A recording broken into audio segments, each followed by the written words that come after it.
Hello and welcome back to Ankford Plays. Oh shit, my beer. So today All right then. we're going to the thing, what the thing, and the other thing. Did we talk to him about that?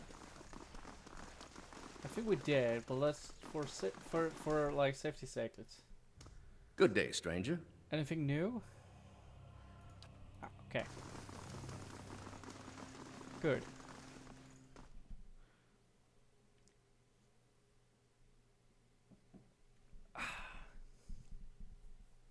Yeah, we're on beer today, cause I felt like it. It's something I haven't tried before. Not beer on camera. I've tried that before, but it's a type of beer I haven't tried before. It's a English all malt ale, a nightingale. Looks like this. Only very quick because I don't want you to think I'm sponsored or anything. Just wanted to try it and I had to record, so it was like, well. I also only bought the one, so. Little Casey animators and their patience.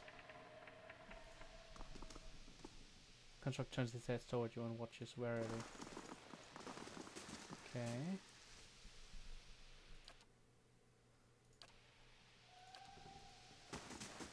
Hello, sir? My assassin said he'd make me better soon. I've been hearing screams in the night. The children they keep down here, pure evil in their eyes. He said I can't leave yet.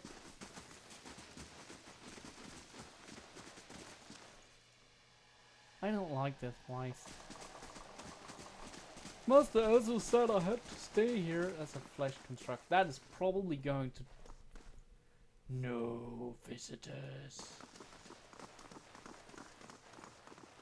No speak. That's disgusting.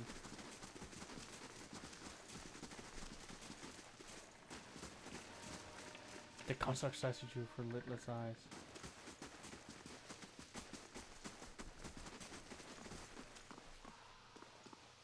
Arrgh. If you're here as a client, you'll want to be taken to talking to an animant, not me. Feral, a curved spine twists this woman's posture forward, her creasy hair draped over her large eyes like vines. She smiles at you. You must be visiting someone. A friendly visit, I hope. Have any of the patients here been acting unusually? Well, there's Petixia, who lives a murder she committed more than 5 lifetimes ago. Edelman, who they say only has half a soul, and who was found collecting the face of others because he believes his own to be a false one. Graham, he speaks in language no one understands and wails at night sometimes. Different than normal behavior, I mean. Well, yes, I suppose. But nothing they didn't volunteer for. Master Assel let us know that a number of patients in the North Ward had volunteered for a new therapy and would be escorted to his laboratory to receive treatment. The North Ward has the most trouble cases. And plus some of them have chosen to get help. It seems to me it's gotten quiet over there since it started. It's Cram I see them taking in the most. He suckles, but he's always was a bit of a wild one. Why are you in here? Behind her hair, her cheek flushed. I don't want to say. You think less of me. I'm listening. These last few years haven't been kind to me. They haven't been kind to anyone. Really, I try not to think of it as personal. I lost my husband in both Boston and Saints War. My daughter, Legacy, took her before she was ever mine. I made do. What else can you do? I moved into a tiny place in Alder's Gift, got by mending clothes and on the stand of strangers when I had to, but I was surviving and the gods were watching over me.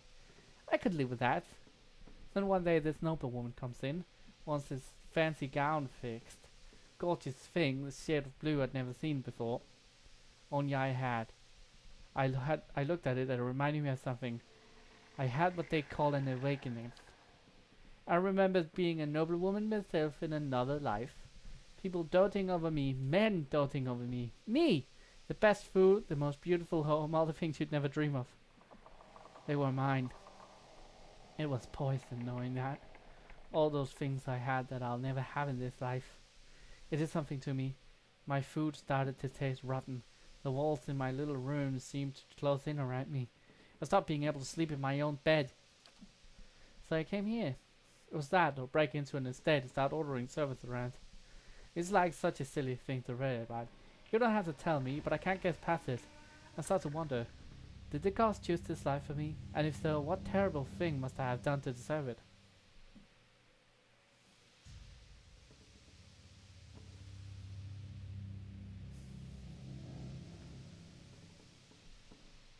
Maybe you'll get there one day. If not in this life, then in another. The strange part is, I think even the best wouldn't be good enough for me anymore. I think I must have gotten to the point when I was that noble lady.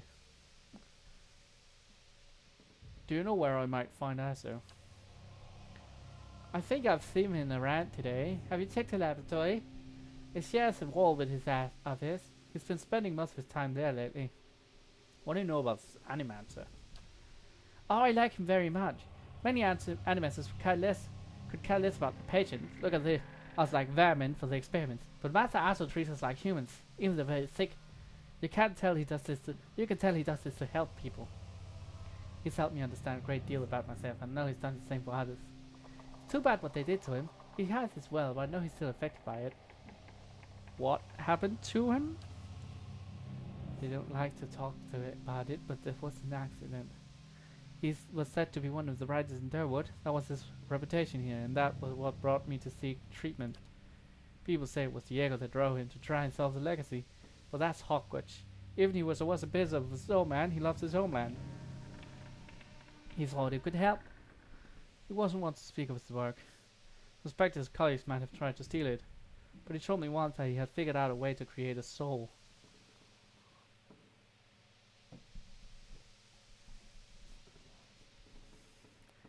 This is decent, but not for an ale. This is decent for Hogwatch. This is not. I would not recommend this. This is not a good beer. This is not good. This is not good ale. This is just cheap ale. Don't get this. Not a soul exactly, mind you. How did he put it? A proxy, I think he called it. Had some machine that drew energy out of the area. Can you imagine? The point is, it was going to help with legacy. It was going to make Hollowbound into something easier to love and care for. Gods knows that's something we need. Do you know what they call those empty little babies in Andrew's gift? No, tell me. They call them boys. Because so many of them found floating face down in the water.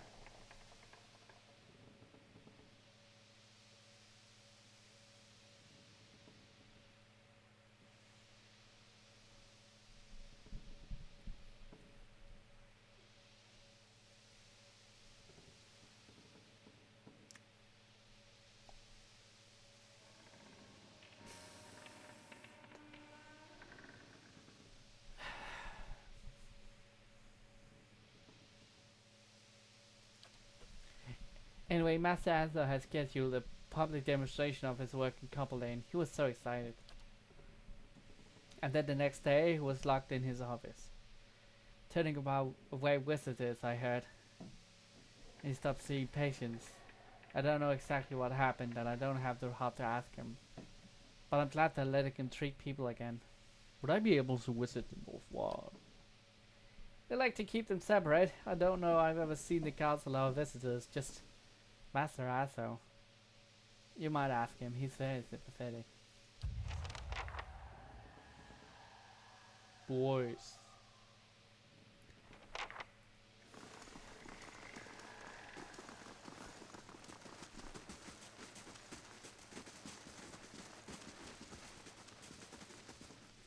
Keep your distance, fixing that cell back there. We've had incidents when people got close.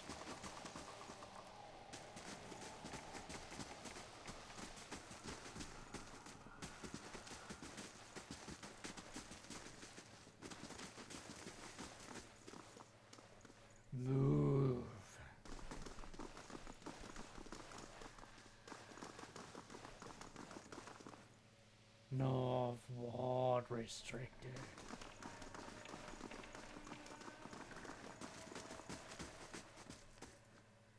The constructions said what you should wear and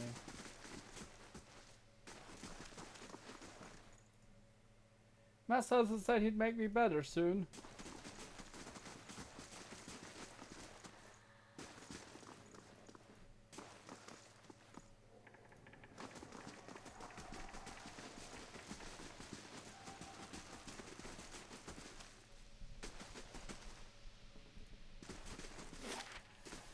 I'm not gonna pick a fight with those flesh contracts.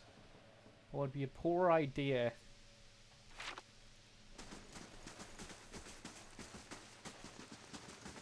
I've been hearing screams in the night.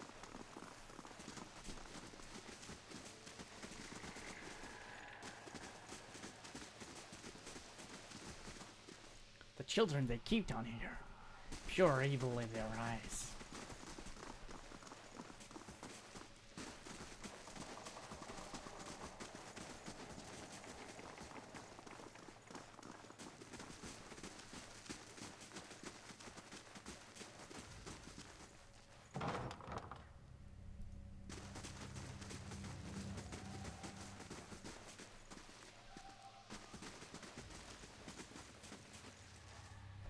A round-faced, balding man turns his face to you. His upper lip is pulled upward slightly by his pointed nose, exposing his upper teeth when he scowls.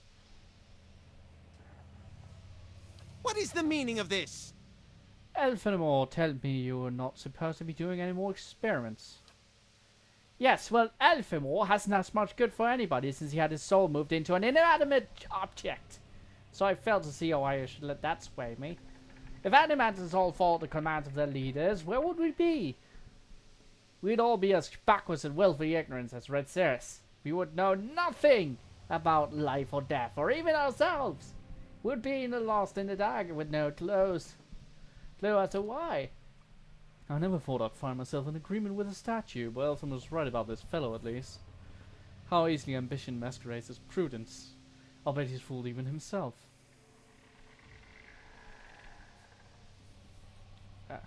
Surely there are other paths that don't involve risking lives. Indeed. Many lives have been spent in such pursuits, writing treatises and poems. But tell me this, how does one verify the truth of a poem? If some philosopher stumbled across the meaning of our existence, how would we know it from a false one? These are wasted lives. In animancy there is progress. We are measurably closer to complete understanding because of our work. And that will be true until our work is complete.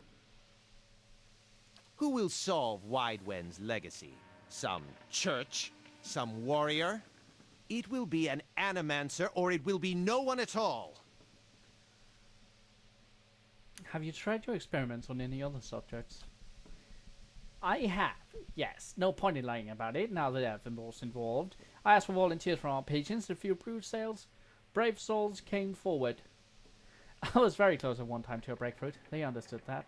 They understood that sacrifices would mean something. I heard you were demoted. How did that happen? That's none of your concern. Did one of the others put you up to this? Outmer, that smuckweasel? Things went wrong. Everything I don't know how. I'll never know. I'd like access to the North Ward. Out of the question. Those patients are in isolation for a reason. Your forehead seems damp all of a sudden. Perhaps I should discuss your insubordination with the head warden. You smug cretin. How dare you come down here and meddle? You have no idea the importance of my research. Fine. Speak to them for all the good it'll do you. I'm sure the discussions will be fascinating. I'm looking for an expert on awakenings. I don't have time to give you directions. Go bother someone else. Okay.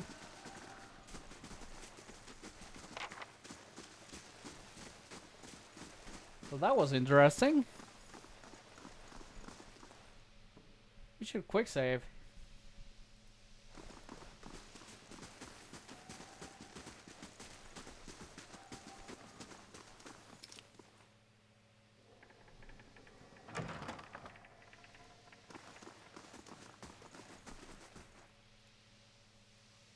In this face? Is this my face? Tell me. You can't go in there. This is not my face. Oh, jeez.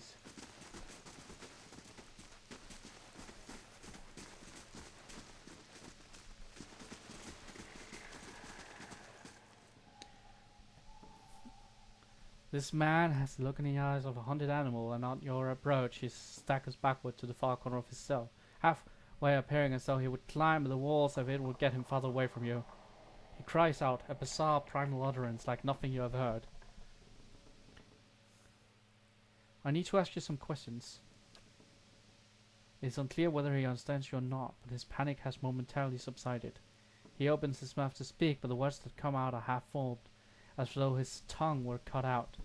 They are impossible for you to discern if they are indeed all words at all. Those animancers did this to him. You can see what comes of their meddling. You're afraid. Do certain visitors make you afraid? He looks at you with uncertainty. Slowly, tentatively, he steps closer to the front of his cell and does so for the first time. You can perceive his soul within your ken. It is misshapen, as though made by some jagged instrument, and large expanse of it has been gouged out entirely. You feel no barriers of resistance. If you wanted to, you could look further into Graham's soul. You project out toward the maimed soul in front of you, merging with it. It's confusing and fear becoming yours and whisper you into its depths. You're in your cell. Key turns. The door creaks open on neglected hinges. Thoughts come to you in waves, incomplete, broken, fearful. Standing at the door is a rotund, balding man. His upper teeth and pointed nose remind you of a rat. He beckons, apologetic. You don't want to go. Anything else? Your mind is a single word, and the word is no. But it dissolves before it reaches your lips. You press against the back wall corner. You cry out. In darkness, you fight against unseen restraints. You cannot move your arms or legs. The man walks into the room carrying a lit candle. It's a meager flame casting long shadows across books and machinery. Straps bind your arms and legs. Cold metal circumscribes the ground of your head and the breadth of your chest. The man is sorry. He's in need of raw materials. They dismantles his work and he needs another source. He needs to show them he was right. He thanks you. Then he turns a knob and you feel yourself begin to crack from within, and you can feel a piece of you torn away, like having your insides chewed by a horde of rats, and you're screaming a scream you can barely hear. Continue searching. Another night, heavy footsteps outside your door coming for you. You look through a slit in your door, the flesh giant, the artificial being just outside, but facing left, facing the end of the hall. The boy there. The boy looks with interest at the giant, then collapses to the floor like a shed snakeskin. The giant convulses for a moment, then rights itself, turns away and leaves. Krabs looks at you, still wild-eyed, but somehow more present. He nods at you, then walks back to the end of his cell.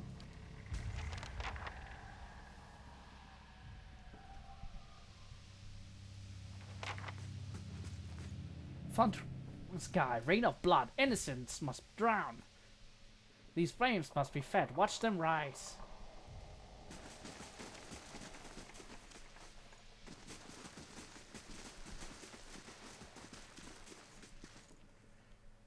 Ulskrim, a willowy adolescent boy, stands in the center of his cell, gawkish and stoop-shouldered. He stares straight ahead, the occasional blink is his only movement. And it's unclear whether he registers your presence at all behind his glassy, dull-like eyes. In this state, the barriers between your soul and his are thin and porous, easily bypassed if you should wish it. You close your eyes and edge forward toward the boy's soul as you near.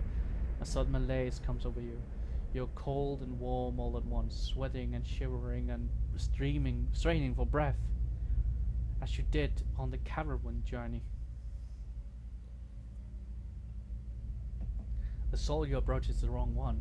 A parasitic plant that strangles its host. It's predatory and pitiless, and you have crossed paths with it before. Too late does it occur to you to retract, and already you feel yourself plunging into some interminable abyss of thought and memory. You're standing in a cell now, the same cell in the sanitarium. The halls are moonlit and empty. You're waiting. At the far end of the ward, the door opens, revealing a flesh skeleton in a silhouette beneath the stone archway. It does its usual rounds, the same stops every time, the misbegotten child of despondent creators. When the construct is closed, you call yourself up and spring forward, passing out of the boy's body as though it was were a membrane. You can sense his body behind you collapsing onto the floor, a puppet who strings a cart. You're rushing toward the golem now, bodiless as a gust of wind. Quickly you think to yourself, quickly, and you feel the strength hemorrhaging from your soul as you dart toward the makeshift abomination. You pass into the golem's shell and overtake the soul implanted within, encircling it, suppressing it, and contained in this new vessel you're strong again.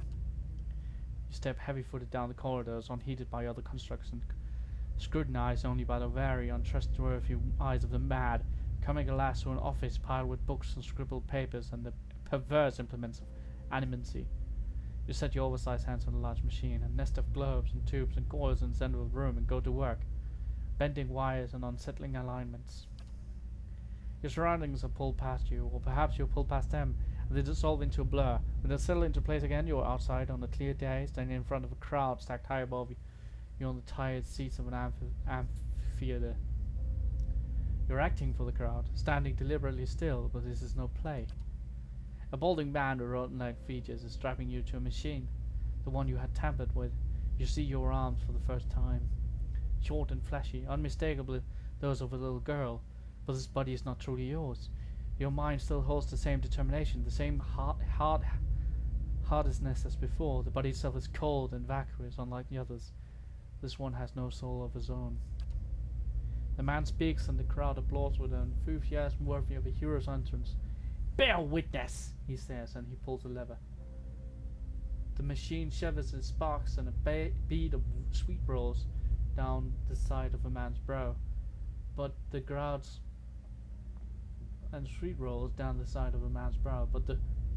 crowd's apprehension quickly gives way to awe as a crystal globe fills with radiant mist that casts the entire theater aglow. He opens a valve, and the globe crawls through a tube along the length of copper wiring that runs to a set of electrodes beneath your armpits. You feel nothing when it reaches you, as it should be, for you have been leading his work astray periodically for some time, altering notes and settings and playing puppeteer for Hollowborn. But you make it look like how people would expect it to look when a body is infused with a soul. In a moment the machine goes dark and the man unstraps you, eyeing you with a scientist's concern. He looks up at the crowd. "Behold!" he says, but there is nothing but as obvious hesitation is his voice. Slowly you take a bloody step forward, then another and another. You look up at the man, giving him the eye contact of which no Hollowborn is capable, and the crowd gasps. The man looks relieved. "How do you feel?" he asks with a volume meant for the crowd, and at this moment, at the top of your lungs, you let out a piercing shriek. The man comes towards you, his hands are stretched, but you run the other way, back to the machine. With all your strength you drive your head into the crystal globe, and it shatters, streaking your head with warm blood. You drive your head down into the surface of the machine again and again, drawing panic screams from the crowd, and by the time the man reaches you, your body has already ceased proper function and merely twitches on the cold ground. Satisfied, you depart the corpse in search of another unsuspecting host. Who could put their faith in animancy now? You are pulled again from your surroundings, transcending the boundaries of memories and lifetimes, deeper and deeper past betrayals and murders and lies upon lies that form the thick weapon of blots beyond mortal comprehension. You settle at last on a room you have seen before, expansive with a tall device encasing on an ad-threaded monolith as a sender. The room is filled with people, and the people all look at the device. You're yanked suddenly back to reality, and the once catatonic boy in the cell is looking directly at you, appraising, calculating. There's no mistaking it now that it's the soul of the man who caused your awakening that gazes out from the borrowed husk. "I watch ya."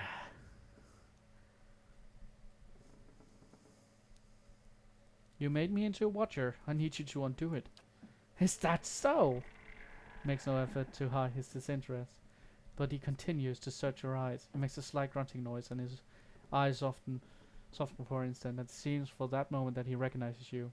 He opens his mouth to speak, then seems to think better of what he was about to say. His jaw tightens. "I know your look. You hunger for answers that elude you. It gnaws at your soul. It observes your reason for being. You are like everyone. I will help you let go. He dodges backward with a startling grace, putting himself out of reach. On his face, there's no malice, only a dispassion of a farmer putting down a sick animal. Then suddenly he slumps forward.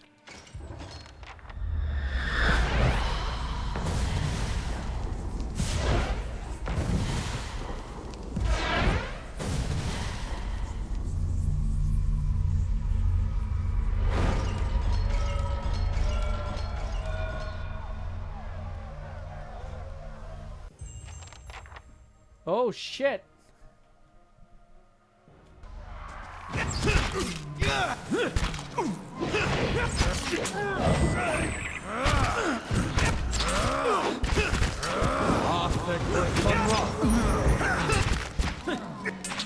Settle!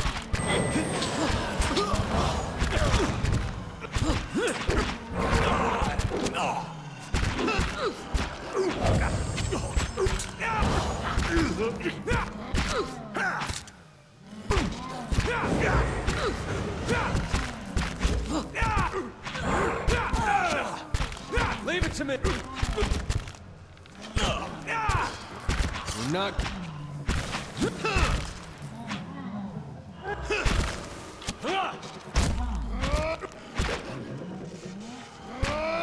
For Anthony!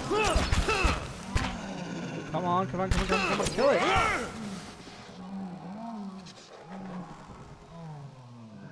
Holy shit!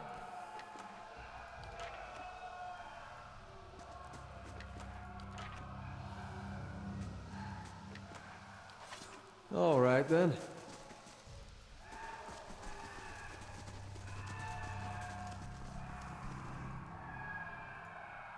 Pocket reeks of awful. The chair is growing with added weight. Crescent bite marks pit in the edges of the truck.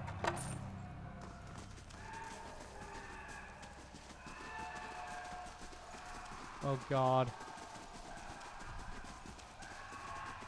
Hey, Are any of them alive? Guys? No. They're all gone.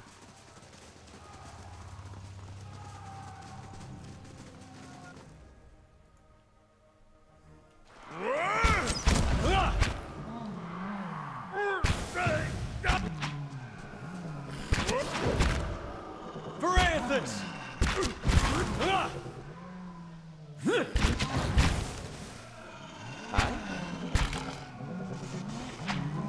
lava will be on seek. Yeah! Leave it to me!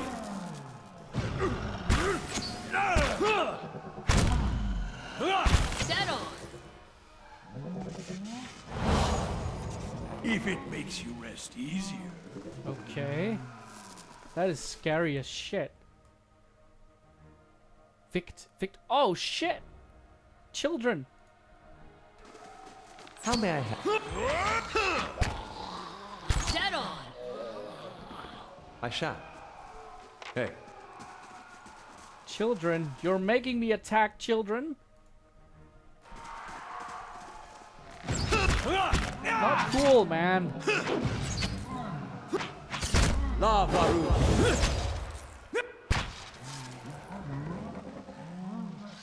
Of course. What even? Laboratory.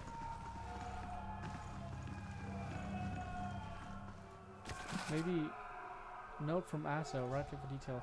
I require more copper tubing for my next experiment. Do not requisition it from the sanitarium stores. I don't have time to help with the Heart Warden's inevitable questions.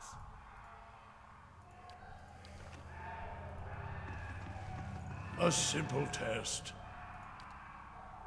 That's settled. North Ward patient record.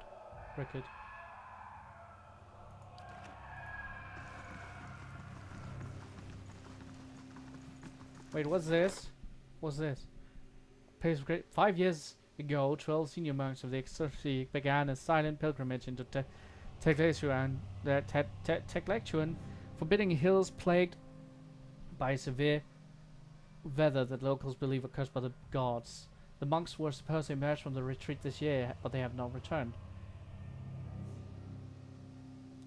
An expedition of novices into Tekla discovered the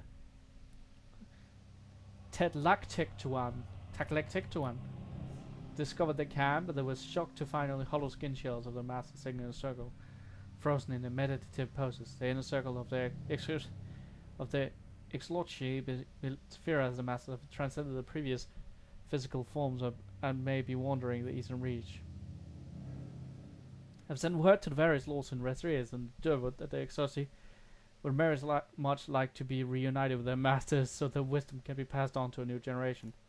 Nella traveled and inquired all over the eastern reach to track down the missing monks. One by one the monks came across Nella's path in variety of forms, some kith, some beasts, some in unique forms. Having apparently forgotten why they had set out on the meditation, the monks engaged Nella in a protracted series of philosophical conversations. Ultimately, each monk traveled back through the mental labyrinth they had created, triggering a spontaneous realization and subconsciously molting back into the original form. When they had all returned to the monastery, they presented Nella with a chime. Each monk had donated one of the chime's 12 bells to the final instrument.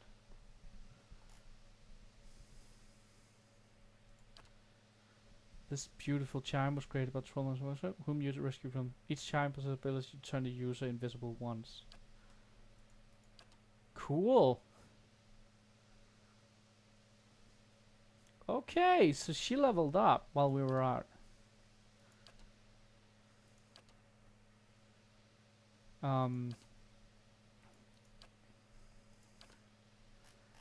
What about all this? South Curtain Wall, West Curtain Wall, Library, Scary Assault, Chapel.